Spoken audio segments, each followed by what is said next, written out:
Dear students, अब हमारा जो नेक्स्ट टॉपिक है दैट इज़ डिफरेंशियल कोफिशिएंट। वैसे तो ये टॉपिक मैथ्स का है, 11th में भी यूज़ होगा और 12th में भी यूज़ होना है। इनके बेस पे बहुत सारे चैप्टर्स हैं, बट फिजिक्स में जहाँ पर हमारा जितना का यूज़ होना है उस हिसाब से मैं इसको एक्सप्लेन कर रहा हूँ।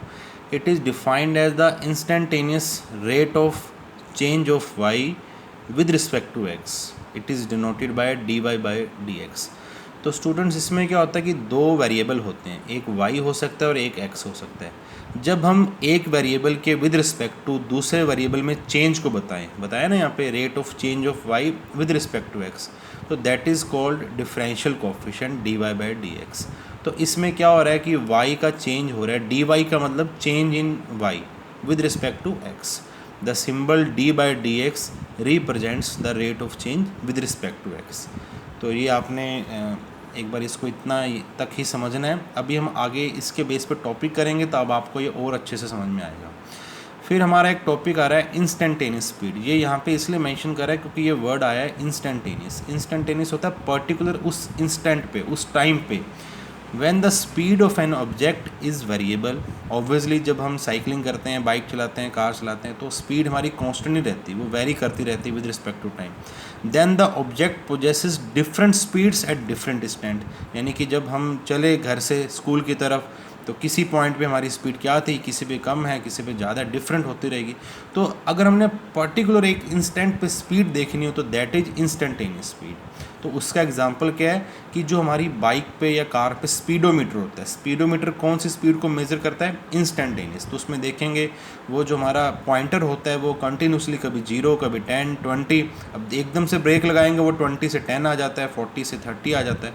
तो पर्टिकुलर इंस्टेंट ऑफ टाइम पे वो इंस्टेंटेनियस स्पीड होती है। Let at an instant of time t an object while moving covers a distance ds in a small interval of time dt। यानी कि अगर हम बात करें पर्टिकुलर किसी dt टाइम पे, dt टाइम का मतलब कि जैसे सपोज करो हमारी जर्नी के 5 मिनट थे, तो उसमें जो 4 मिनट पे जो कितना हमारी स्पीड थी, और अगर हम पर्टिकुलर उस सेकंड की बात करें तो हम देखेंगे हमने कितना डिस्टेंस कवर करा, तो वो ds करा।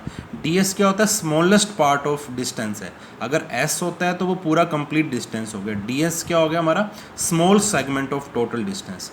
तो instantaneous speed will be ds by dt। तो डिफरेंशियल कोफिशिएंट जो हमारा टॉपिक है डिफरेंशिएशन का, उसके फंडामेंटल फॉर्मूले हैं। वैसे तो इसके फॉर्मूले अगर हम ट्रिग्नोमेट्री कंसीडर करें या और भी अगर PCM जो नॉन मेडिकल हमारा मैथ्स कंसीडर करें तो इसमें एटलीस्ट 15 to 20 फार्मूलाज होंगे, बट हमने सिर्फ 3 फार्मूला ही अच्छे से याद रखने हैं क्योंकि फिजिक्स में इन 3 की ज़रूरत होनी है, बाकी ये सारे फार्मूले आपके वहाँ पे मैथ्स में आएंगे। तो उसमें ये है कि अगर c कांस्टेंट है then d by D x, यानी कि c का डिफ्रेंशिएशन कितना होगा? 0 होगा। वो कैसे होगा? देखो अभी हमने यहाँ पे बताया था ना कि ये रेट ऑफ चेंज को बताता है एक वेरिएबल का विद रिस्पेक्ट टू दूसरा वेरिएबल।